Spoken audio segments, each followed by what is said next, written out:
우리가 지난주에 그 하나님의 의에 대한 말씀을 나누었습니다. 하나님께서는 지금도 저와 여러분에게 그 수고를 아끼지 아니하시고 멈추지 아니하시고 예수 그리스도 안에서 의롭다 하신 저와 여러분을 반드시 영광스럽게 빚어 가실 것입니다. 로마서 8장 30절에 하나님께서 택하신 그들을, 정하신 그들을 부르신 그들을 또한 의롭다 하시고 의롭다 하신 그들을 또한 영화롭게 하실 것입니다. 그렇기 때문에 교회는 이러한 하나님의 수고를, 하나님의 은혜를, 하나님의 공로를 힘입은 사람들이 모인 곳이 교회인 것입니다.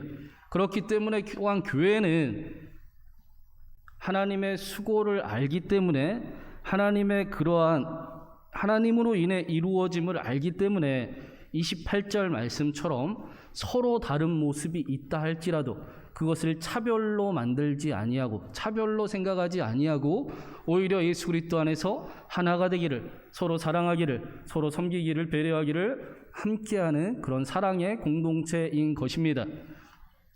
여러분, 그 아담과 하와가 선악과를 먹고 가장 먼저 한 행동이 어떤 행동인지 아십니까? 서로를 탓하는 행동이었습니다. 하나님이 보내준 여자 때문에 내가 그렇게 행동한 것 아닙니까? 뱀 때문에 내가 행동한 것 아닙니까? 너 때문에 내가 그렇게 행동한 것 아니냐라고, 나는 아무 잘못도 없고 너 때문에 내가 그렇게 한 것이다 라고 서로 탓하는 모습이 하나님을 잃어버릴 때 가장 먼저 나타나는 모습이었습니다. 그런데 하나님께서 어떻게 하셨습니까?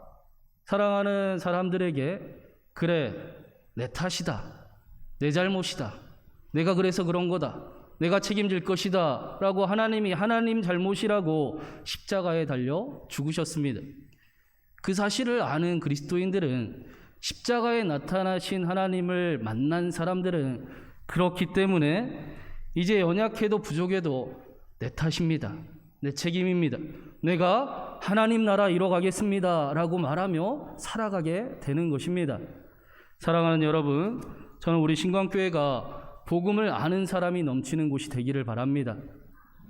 하나님의 말도 안 되는 사랑을 알아서 그 복음에 빚진 마음이 가득 넘쳐서 하나님을 위해 살아가겠노라고, 하나님을 위해 살아가 보겠다고 말하는 사람이 넘치는 교회가 신광교회가 되기를 간절히 바랍니다. 오늘 이 예배 가운데도 하나님의 놀라운 은혜가 함께하여서 가장 귀한 그 이름 예수 그리스도로 가득 넘치길 주님의 이름으로 축원합니다. 오늘 말씀에서는 그렇다면 이제까지 우리가 우리의 삶에 변화시킬 능력이 믿음에 있다, 하나님의 오직 은혜에 있다라고 말씀을 나누었는데, 그러면 우리의 삶이 어떻게 변화되는 것인가? 그 놀라운 믿음으로 인해 우리에게 나타나는 결과는 무엇인가에 대한 말씀을 전해주고 있습니다. 우리 29절 말씀을 한번 같이 읽어보겠습니다. 29절입니다. 너희가 그리스도의 것이면 곧 아브라함의 자손이요 약속대로 유업을 이을 자니라. 믿음으로 나타나는 중요한 일은, 우리에게 나타나는 중요한 일은 우리가 하나님의 자녀가 되고 하나님의 유업을 잇는 사람들이 되었다라는 것입니다. 이것이 오늘 말씀의 가장 중요한 포인트입니다. 사랑하는 여러분, 저와 여러분은 하나님의 자녀가 되었습니다. 하나님의 자녀입니다. 하나님의 유업을 잇는 상속자들입니다. 그런데 오늘 1절, 2절 말씀에 이런 말씀을 하고 있어요. 더 한번 1절과 2절 말씀을 더 읽어보겠습니다. 내가 또 말하노니 유업을 이을 자가 모든 것의 주인이나 어렸을 동안에는 종과 다름이 없어서 그 아버지가 정한 때까지 후견인과 청지기 아래에 있나니, 사람이 나이가 어리거나 어린아이 상태에 있으면 그 물질이 너무나, 재산이 너무나 많은 것이 있다 하더라도 그 물질의 가치를 알지 못합니다. 그래서 어릴 때는 청직이나 후견인의 지도와 통제가 있어야 한다라는 것입니다. 율법의 영향을 받을 수밖에 없다라는 겁니다. 다시 말하면 우리가 본래 존귀한 사람들임에도 불구하고 실제로는 어린아이와 같은 상태, 종과 같은 모습으로 살아가는 모습을 나타낸다라는 것입니다. 그래서 3절 말씀에 이와 같이 우리도 어렸을 때에 이 세상의 초등학문 아래에 있어서 종노릇 하였더니 라고 말씀하고 있습니다. 우리도 어렸을 때라는 것은 나이가 어렸다라는 그 생물학적 나이를 이야기하는 것이 아니라 오히려 예수 그리스도와 함께 성숙하게 될 때까지는, 예수 그리스도를 믿는 것이 정확히 무엇인지 알게 될 때까지를 말씀하는 것입니다. 이런 일들은 우리의 삶에도, 성도의 삶에도 동일하게 나타나는 것을 보게 됩니다. 우리가 예수님을 만나고 점점 성숙하고 예수 그리스도를 믿는 것이 정확히 무엇인지를 알 때까지는 우리는 많은 그리스도인들이 종의 모습으로 살아가는 것을 우리가 종종 보게 되기 때문입니다. 우리가 잘 아는 그 돌아온 탕자는 아버지의 집에 회개하고 마음을 돌이켜 돌아왔지만, 그러나 그가 아들로서 살아가기 위해서는 반드시 얼마간의 시간이 있어야 했을 것입니다. 처음부터 아들로 돌아와서 살았지는 않았을 것입니다. 그의 모든 방탕했던 그런 상황과 습관과 게으른 습관들이 있었기 때문에 얼마간의 시간이 있지 않으면 그는 아들의 삶을 누리지 못했을 것입니다. 그 시간 동안 아버지는 여전히 너는 내 아들이다 라고 말씀을 하시고, 아들을 기대하고 또 기다려주면서 아들의 편이 되어주면서 내가 너를 도울 테니, 모든 일을 힘써 도울 테니 아들로 살아가 봐라 라고 말씀을 했을 것입니다. 하지만 아들은 어떻습니까? 율법을 의지할 수밖에 없었을 거예요. 아버지의 사랑을 확신할 때까지는 여전히 자기 스스로 봤을 때도 자신이 부족해 보이고, 아버지의 사랑을 알지만 아버지 앞에 그러나 숨기고 감추고 싶은 마음이 크고, 그래서 오히려 율법에 비추어 자신을 바라보는 것이 훨씬 더 편하게 생각하며 살아갔을 것입니다. 그런데 이 모습이 갖는 위험성이 무엇이냐? 가장 큰 위험성은 아버지의 사랑을 알지만 사실은 아버지의 사랑을 다 믿지 않고 살아간다라는 것입니다. 여전히 아버지가 사랑한다 라고 말씀을 하심에도 불구하고 나는 부족한 자야, 나는 연약한 자야, 그래서 아버지 앞에 모든 것을 드러내기보다 오히려 율법 앞에 자신을 점검하고 자신을 평가하고, 자신이 그래 율법 앞에 제대로 설 수 있을 때 정도 되면 내가 아버지 앞에 갈 거야 라고 이야기한다라는 것입니다.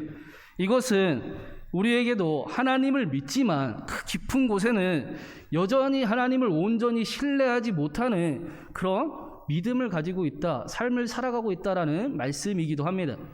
그 페리 로블이라는 목사님이, 유명한 목사님이 있는데요, 그분이 해방이라는 책에서 자신의 고백을, 이런 고백을 합니다. 그분이 그 어릴 때 교회를 떠났다가 18살 때 그 교회에 친구들을 만나고 싶고, 조금 더 정확한 이유는 예쁜 이성 친구를 만나기 위해서 교회를 다시 다니기로 했습니다.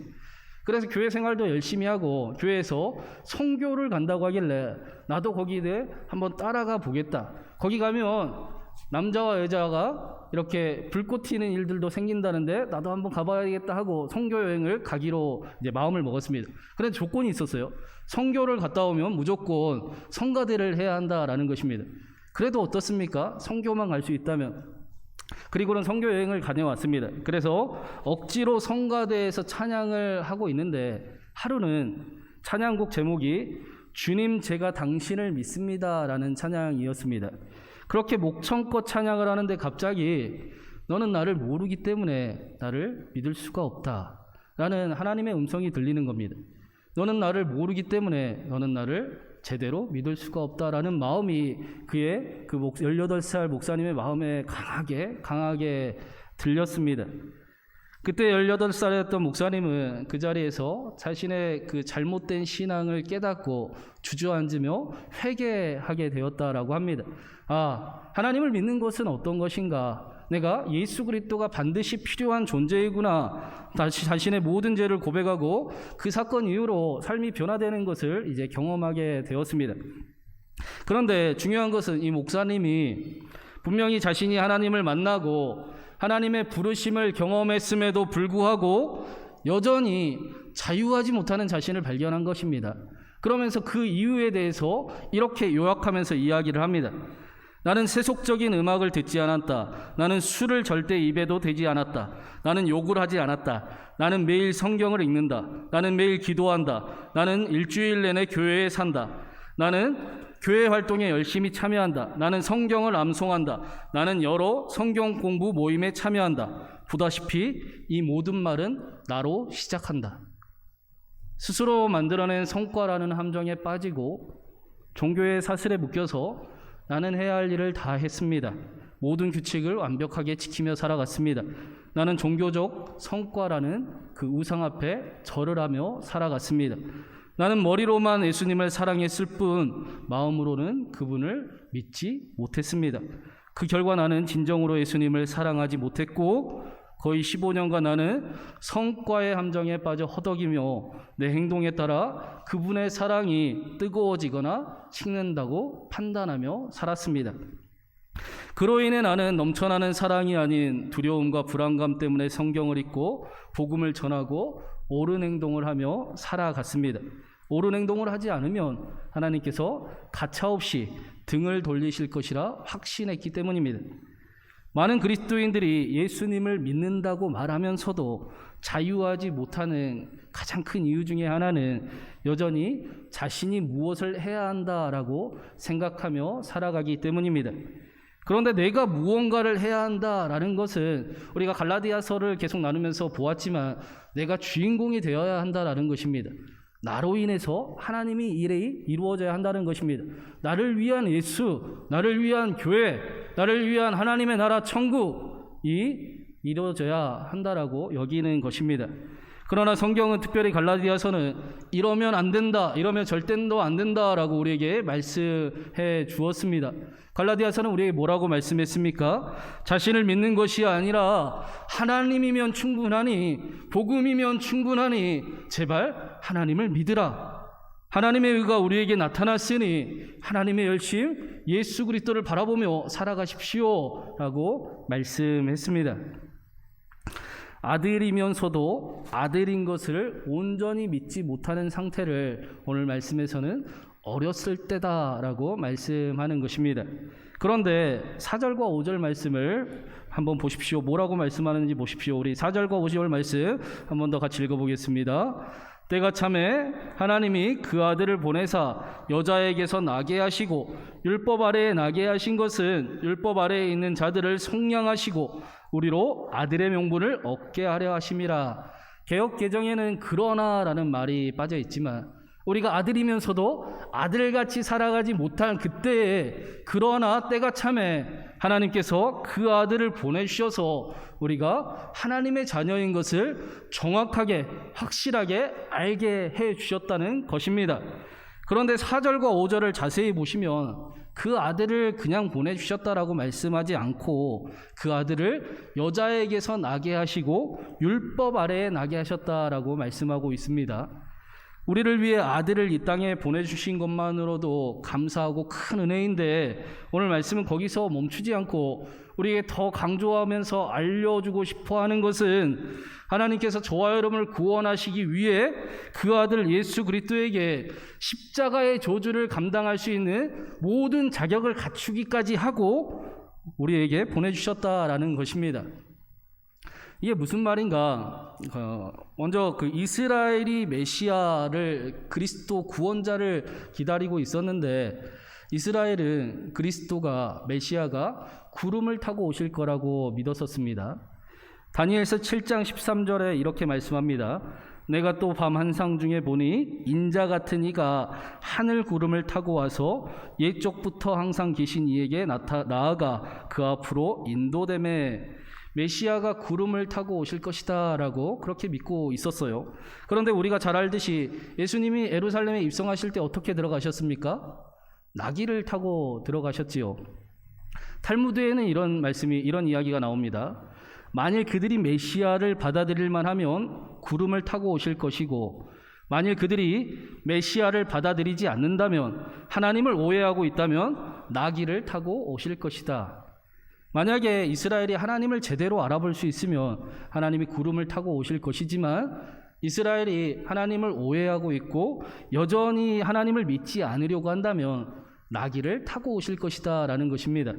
우리 생각에는 오히려 하나님을 믿지 못하는 그들에게 구름을 타고 오셔서 와, 하나님이시네, 하나님이네, 우리가 믿어야 되겠네 라고 하는 게 더 나을 것 같지만, 그것은 우리 생각이지만 하나님의 생각에는 마치 하나님이 자존심이라고 상하신 것처럼 너희가 나를 믿지 않으려고 하느냐? 내가 너희를 반드시 믿게 만들 것이다. 너희가 나를 오해하고 있느냐? 내가 너희를 반드시 하나님의 자녀로 살아가게 만들 것이다 라고 말씀하는 것입니다. 오늘 말씀에서도 하나님의 아들이 오셨는데 멋진 말과 마차를 거느리고 영광과 권세 가운데 오신 것이 아니라 우리와 똑같은 여자의 몸으로 오셨습니다. 하나님의 아들이 왔다는 사실을 그 누구도 눈으로 보고는 알아챌 수 없을 정도로 우리와 똑같은 모습으로 이 땅에 오셨습니다. 뿐만 아니라 율법 아래 나게 하셨다고 합니다. 모든 사람들과 마찬가지로 율법의 요구를 받아야 하고 율법을 지키고 율법 아래에 나셨습니다. 왜 하나님께서 우리를 구원하시기 위해 이런 자격들까지 갖추셔야 하는가? 그 이유가 5절에 나오는데 이렇게 말씀합니다. 율법 아래에 있는 자들을 속량하시고 우리로 아들의 명분을 얻게 하려 하심이라. 하나님께서 굳이 이렇게 자격을 갖추신 이유는 저와 여러분을 한치도 오차 없이 속량하시고 구원하기 위하심이라고 말씀합니다. 그 누구도 우리에게 너희들은 하나님의 자녀가 아니다 라고 말할 수 없을 정도로, 그 무엇도 하나님의 사랑에서 우리를 끊을 수 없을 정도로 한치의 오차도 없이 우리를 모든 자녀, 하나님의 자녀로 삼으시기에 모든 자격을 갖추고 이 땅에 오셨다는 것입니다. 이것이 우리를 향한 하나님의 열심이고 하나님의 의입니다. 그래서 그 누구도 저와 여러분에게 하나님의 자녀가 아니라고 말할 수 없습니다. 그래서 그 무엇도, 높음이나 깊음이나 그 어떤 다른 피조물도 그리스도 예수 안에 있는 하나님의 사랑에서 끊을 수 없습니다. 그런데 마지막으로 하나님께서 이렇게 자격까지 갖추신 중요한 이유가 한 가지가 더 나옵니다. 어쩌면 우리가 잃어버린 모습이지 않은가도 싶습니다. 우리 6절 말씀을 마지막으로 한번 같이 읽어보겠습니다. 너희가 아들임으로 하나님이 그 아들의 영을 우리 마음 가운데 보내사 아빠 아버지라 부르게 하셨느니라. 하나님께서 우리가 하나님의 자녀임을 알게 하셨을 뿐 아니라 저와 여러분이 하나님의 자녀이기 때문에 하나님을 아빠 아버지라 부르게 하셨습니다. 그런데 여기 부르다라는 단어는 조용히 그냥 부르다가 아니라 귀에 거슬릴 정도로 크게 말한다, 소리친다라는 뜻을 가진 단어입니다. 하나님을 그냥 하나님 아버지라고 하는 것이 아니라 아빠, 아빠, 아빠 하면서 귀찮을 정도로 부르게 하셨다는 것입니다. 하나님의 자녀이기 때문에 그렇게 하나님을 부르며 살아가라는 것입니다. 제가 요즘에 집에 가면 아빠 소리를 엄청 듣습니다.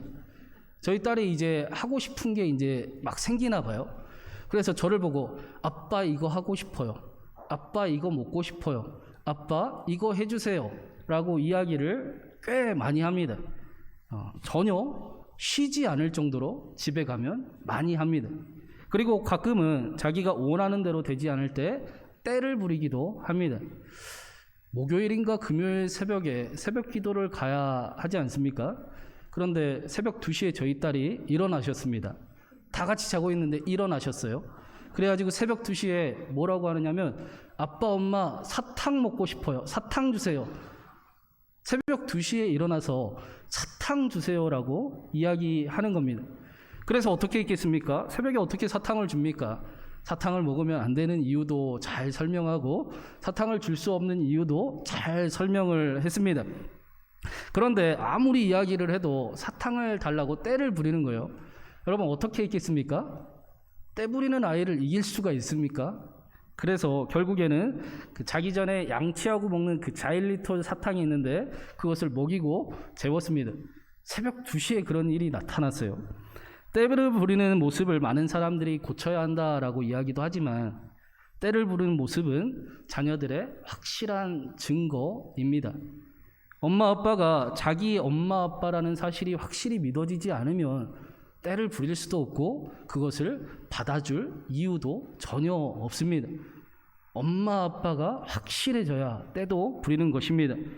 하나님께서 모든 자격을 갖추시면서까지 저와 여러분에게 하나님의 자녀라고 확실히 알게 해주시는데 그 무엇도 그 누구도 하나님의 자녀임을 흔들 수 없다라고 말씀해 주시는데 그 이유는 우리에게 그저 자녀라는 사실을 알라를 넘어서 때도 부리고 하나님께 부르짖기도 하는 그런 하나님의 자녀의 삶을 살아가며 하나님의 나라를 이루어가는 것이다 라고 알려주시는 것입니다. 우리가 언제부터 점잖은 신앙생활을 하게 됐습니까? 우리가 언제부터 뜨겁지도 않고 차갑지도 않은 신앙생활이 젠틀하고 잘하는 신앙생활이라고 여기며 성도의 삶을 살게 되었습니까? 그래서 하나님을 믿지만 하나님을 삶에서 경험했다는 소리가 옛날 이야기가 되어버린 것처럼 신앙생활을 하고 있지는 않은 겁니까? 성경은 정확히 아닙니다. 하나님의 자녀들은 하나님이 귀찮을 정도로 부르짖으며 자녀이기 때문에 때도 부리며 살아가는 것입니다 라고 말씀하고 알려주고 있습니다.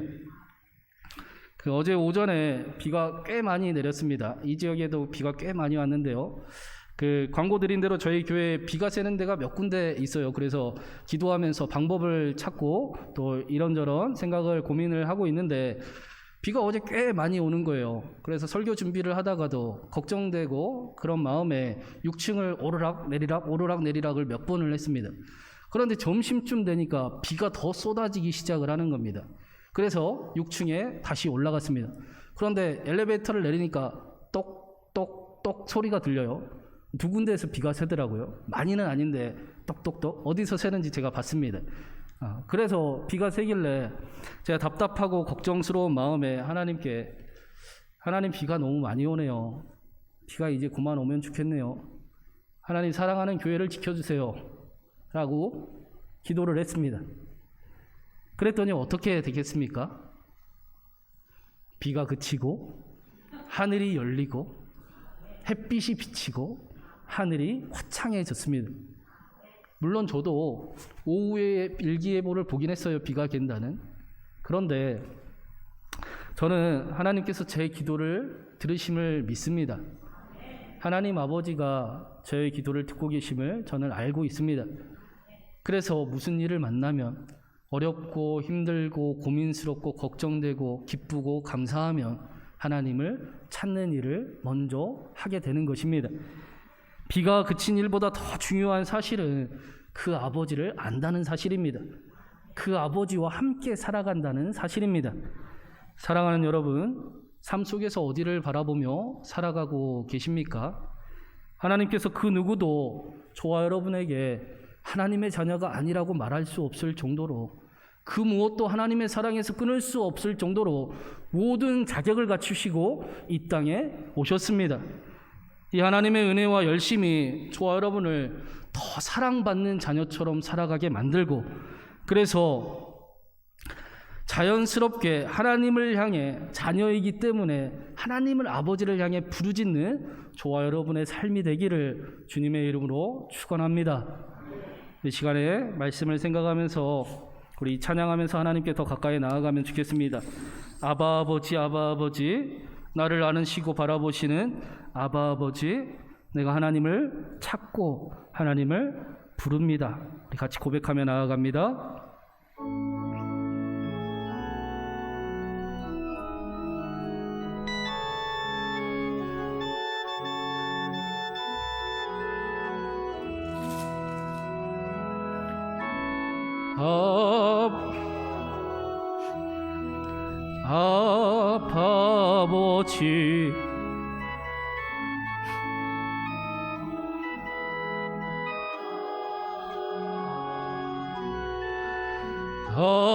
아버지 아버지 나를 도우시고 힘주시는 아버지 아버지 아버지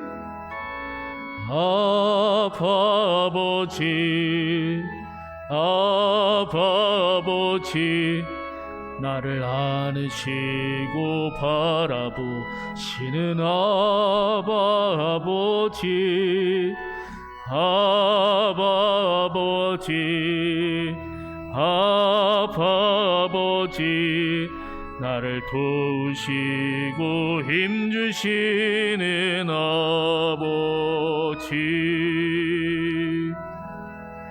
주는 내 마음을 고치시고 볼 수 없는 상처 만지시네. 나를 아시고 나를 이해하시네. 내 영혼 새롭게 세우시. 주는 내 마음을 고치시고, 주는 내 마음을 고치시고 볼 수 없는 상처 만지시네. 나를 아시고 나를 이해하시네. 내 영혼 새롭게 세우시. 우리 한 번만 더 찬양하겠습니다. 아바 아버지, 아바 아버지, 아바 아버지, 나를 안으시고 바라보시는 아바 아버지, 아바 아버지, 아바 아버지, 나를 도우시고 힘주시는 아버. 주는 내 마음을 고치시고, 주는 내 마음을 고치시고 볼 수 없는 상처 만지시네.